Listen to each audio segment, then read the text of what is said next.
So Yashwant గారు, మీ వయసు ఎంత అండి? నా 32. 32 ఇయర్స్. మరి మీ భార్య పేరు? భానుకుమారి. భానుకుమారి. అమ్మాయి వయసు? 24 ఇయర్స్. పెళ్ళి ఎంతకాలం అయిందండి? 6 years. 6 ఇయర్స్ అయింది. ప్రెగ్నెన్సీ కోసం మీరు ప్రయత్నించారు, అనుకోకుండా ప్రెగ్నెన్సీలు వచ్చినాయి, కానీ తర్వాత అయ్యి అబార్ట్ అయిపోయింది. Yes, sir. నిలబడాలి. Yes. వచ్చిన వెంటనే ఇలా రావడం, అలా పోవడం, మెరుపు తీగలే. వచ్చామా, వచ్చింది అనుకునే లోపల వెళ్ళిపోయింది. ఇలా ఏ మిస్క్యారేజ్లు అయినాయి. మరి అక్కడ డాక్టర్లు ఏం చెప్పారు? ఇలా ఎందుకు వెళ్తున్నాయి, ఎందుకు పోతున్నాయి అనేది ఏమన్నా చెప్పారా? వాళ్ళు లో కౌంట్ అని చెప్తున్నారు. లో కౌంట్ 2 million ఉందన్నారు. అమ్మాయికి PCOD అని చెప్తున్నారు. PCOD, ఓవర్ వెయిట్ అని చెప్తున్నారు. బరువు ఎక్కువగా ఉందన్నారు. ఇవన్నీ చెప్పడం అంటే తర్వాత మా ఇద్దరిలో మధ్య క్లాషెస్ వస్తున్నాయి. అంతేగా మరి. కాసేపు లో కౌంట్ అనగానే ఆవిడేమో ఇరేంటి తప్పల పుచ్చులు కూడా నాకు దొరికాడని ఆవిడ అనుకుంటది. ఈవిడ లావు వల్లే పోయిందండి, ఇదంటే ఏంటి రోడ్ రోలర్ నాకు దొరికిందని ఈయన అనుకుంటాడు. నన్ను రోడ్ రోలర్ అంతా నువ్వెంత నీ అంత నీ కాలు గోటి కొనికిరారు మీరు, మీ ఫ్యామిలీ అంటది ఆవిడే. గొడవలేమన్నా ఎగ్జాక్ట్లీ. వచ్చే ప్రెగ్నెన్సీ కూడా రాదిక. అలా జరిగిపోయింది పాపం వాళ్ళకి. ఆ శనిగాడు 6-7 ఏళ్ళ నుంచి ఇట్లా హింసిస్తున్నాడు. చివరికి మరి నా గురించి ఎలా తెలిసింది సార్ మీకు? యాక్చువల్గా IVF కానీ ఫిక్స్ అయ్యాం సార్. వాళ్ళకి వెళ్ళాలని చెప్పారు, ఇక ఫిక్స్ చేసేసారు. మేము గట్టిగా అనుకున్నారు. తర్వాత కానీ ఒక నైట్ మాత్రం మీ వీడియో చూసాను సార్. ఇన్స్టాగ్రామ్ లో మీ వీడియో చూసాను. ఇదేంది అన్ని సార్ చెప్తున్నాయి, ఇదేంది అసలు ముందు విజయవాడ అని మేము చూడాల. మీరు చెప్తున్నాయి ఆ రోజు డిస్కషన్ మొత్తం మా గురించి చెప్పినట్టు అనిపించింది. ఓకే, మీకు కనెక్ట్ అయింది. క్రిములు అంటున్నారు ఏంది కొత్తగా, అసలు ఇది కాన్సెప్ట్ ఎక్కడ వినలేదు, ఈ క్రిములు ఏంది కొత్తగా అని అనిపించింది. తర్వాత లోపలికి వెళ్ళి విన్నాం, ఒకటి వింటూ వెళ్ళారు. ప్రతి వీడియో అది మేము మొత్తం చూసినాక మాకు పూర్తి అవగాహన వచ్చింది. ఓకే, ఇది మా తప్పు కాదు. అసలు కరెక్ట్గా చెప్పాలంటే డాక్టర్లు ఎవరు సరిగా చెప్పట్లేదండి, చాలా ఇన్ఫర్మేషన్ హైడ్ చేస్తున్నారు. అందువల్ల ఏంటంటే వైఫ్ అండ్ హస్బెండ్ ఇద్దరి మధ్య క్లాషెస్ వస్తున్నాయి. అందుకని చెప్పి ఒకసారి కరెక్టా కాదని చెప్పి మేము విజిట్ చేయడానికి వచ్చాము. తర్వాత మీరు దగ్గర అందరూ ట్రీట్మెంట్ తీసుకున్నాము. వ్యాక్సిన్కే కన్ఫర్మ్ అయ్యి. ఎన్నాళ్ళు పట్టిందండి ప్రెగ్నెన్సీ తెచ్చుకోవడానికి మీకు? వితిన్ మంత్ వ్యాక్సిన్కే వచ్చేసింది. ఒక టీకాతో వచ్చింది ప్రెగ్నెన్సీ. టీకా తావీజు మహిమా. ఏం టీకా? మా 5-6 టీకా పొద్దు నుంచి మన వాళ్ళందరూ అనుకుని ఉంటారు. ఏంటో టీకా అంటే ఇటు పొడి చేస్తున్నారు, ఎక్కడ చేయరు. నీకు ఎన్నన్నా పొడిపించుకుంటాను, నన్ను పొడుతున్నాడు ఏంటి ఈ డాక్టరు? నన్ను ఎవడు టచ్ కూడా చేయలేదంటాడు మొగుడు. అదొకటండి సార్. ఈరోజు ఎట్లయితే సార్ ఇట్లా మీ ముందు ఎట్లా కౌన్సిలింగ్ చెప్పారో, ఆ రోజు మేము వచ్చిన రోజు కూడా అదే కౌన్సిలింగ్ మాకు చాలా యూజ్ అయింది. అంటే ఫస్ట్ మనలోనే చాలా మార్పులు చేసుకోవాలి. లైఫ్ స్టైల్ కానీ, వైఫ్ అండ్ హస్బెండ్ కానీ. సార్ ఆ రోజు చెప్పారు, నేను మీకు బాణం వదులుతాను, ఇంకా తర్వాత మీకు ఆటోమేటిక్గా వచ్చేసి దాన్ని. ఆ రోజు ఇంటర్వ్యూ అది మీరు కౌన్సిలింగ్ చేసింది మొత్తం మైండ్లో ఉంది. మేము అట్లానే ఇద్దరం వైఫ్ అండ్ హస్బెండ్ ఒకరికొకరు అండర్స్టాండింగ్ చేసుకున్న బట్టి మేము మాకు ఇట్లా సక్సెస్ అయిందని చెప్పడానికి మేము వీడియో ఇవ్వడానికి వచ్చాం. అదే అంటే అప్పుడు పాపం డాక్టర్లు పెట్టిన భయాలు ఫస్ట్లో పెళ్ళైన కొట్లో వెంటనే వచ్చినాయండి ప్రెగ్నెన్సీలు, కానీ పోయాయి. ఎందుకు పోయాయి అనేది ఏ డాక్టర్ చెప్పలా. ఎంతకాడికి భార్యకి బరువు ఉంది అని చెప్తున్నారు. సరే బరువే అనుకుందాం సార్.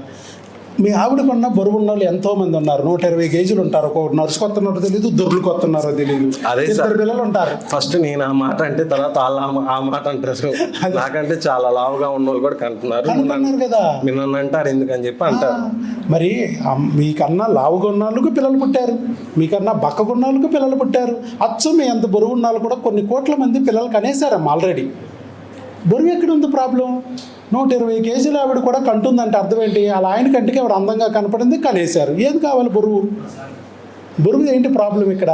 బరువు కాదు, మరి ఏదో ఉంది, అది తెలియట్లా, ఇది చెప్తున్నారు. తర్వాత నెక్స్ట్ వచ్చిన ప్రెగ్నెన్సీ ఎందుకు పోయింది అంటే, కాసేపు ఈయన కణాలు తక్కువ అన్నారు.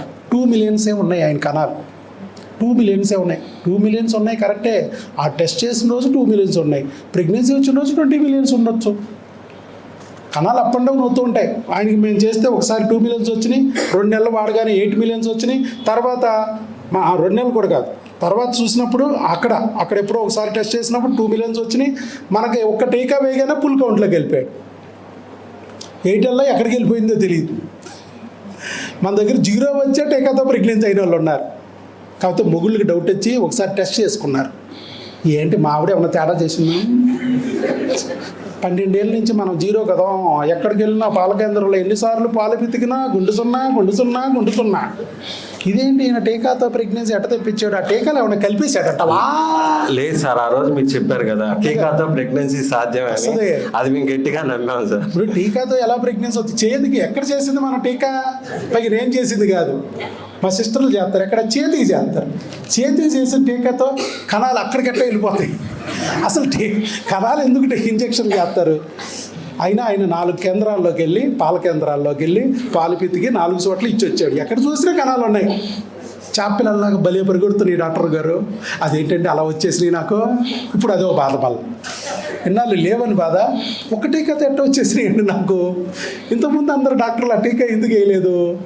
12 ఏళ్ళ నుంచి బాధపడ్డాను అని ఆయన అట్లా ఇలా బోల్డ్ మంది మన దగ్గరికి వచ్చిన వాళ్ళందరూ మామూలు ఏం కాదమ్మా. ఏదో నేను ఉన్నాయంటే ఉండేసినాయి అనుకోవడానికి కాదు. ఇల్లు లేనిదే ప్రెగ్నెన్సీ వస్తే వాళ్ళు ఊరుకుంటారమ్మా. 4 ల్యాబుల్లో టెస్ట్ చేసుకుంటారు. వాళ్ళ ఊర్లో ల్యాబ్లు ఉండవా? డాక్టర్లు వచ్చేది నా దగ్గరికి, లాయర్లు, జడ్జీలు, పోలీస్ కానిస్టేబుల్స్, మరి రాజకీయ నాయకులు పిల్లలు, ఎవరు అనుకుంటున్నారు వచ్చేది? ఐవీఎఫ్ సెంటర్ డాక్టర్లు మన దగ్గరకు వచ్చే పేషెంట్లు. ఇప్పుడు వాళ్ళ ఐవీఎఫ్ వాళ్ళకి పనిచేయక, వాళ్ళ ఆయనకి జీరోగా ఉంటే ఏంటో ఏం చేయాలో అర్థం కాక మన దగ్గరికి వస్తున్నారు.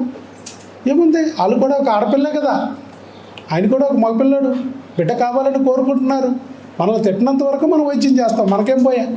ఎవరైతే ఏంటి, మన వల్ల లాభం పొందడమే కావాలి. సో అలా చక్కగా మరి వాళ్ళు కూడా టెస్ట్ చేయించుకుని ఎంతోమంది ఇలా లాభం పొందారు. అవన్నీ చెప్పి ఆ రోజు మీకు కదా, టీకాతో కూడా ప్రెగ్నెన్సీ వస్తుంది, జాగ్రత్త, మీరు ఏదో మందులు వాడాలి అప్పుడే వస్తుంది అని వెయిట్ చేయొద్దు, డేట్ దాటిపోతే వెంటనే మాకు ఇన్ఫార్మ్ చేసిన టీకా మామూలుది కాదు, టీకాతో ప్రెగ్నెన్సీ సాధ్యమే. దీనికి ముందు కూడా చాలా మందికి వచ్చింది, మీకు వస్తుంది.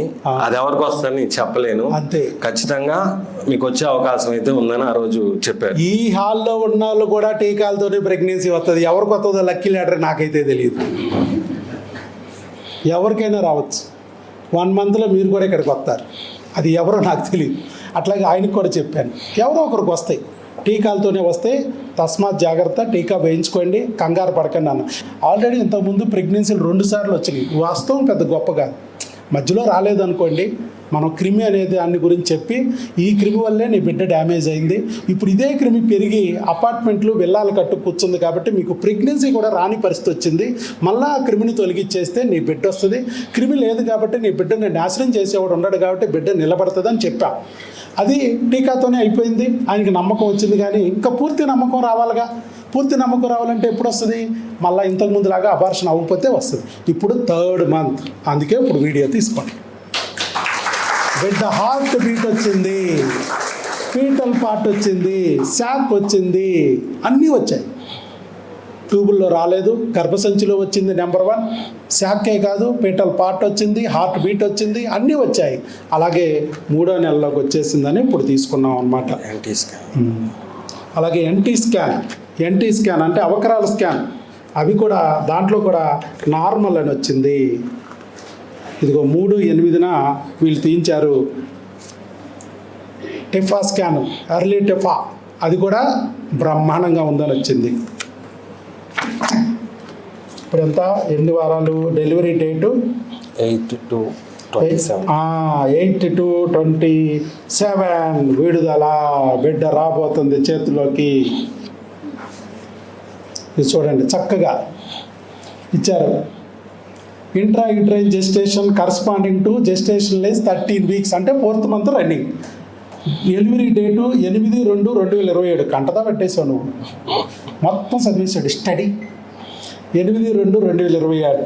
అలాగే fetus risk, Down syndrome, Patau syndrome, Edward syndrome, అవకరాలకు ఏమన్నా రిస్క్ ఉందా? నో రిస్క్ అని చెప్పి ఇచ్చేశారు. చక్కగా బ్రహ్మాండంగా ఉందని ఇచ్చారు. ఏంటి ఇంత చేసి 6 సంవత్సరాల నుంచి రాని ప్రెగ్నెన్సీ దేంతో వచ్చింది?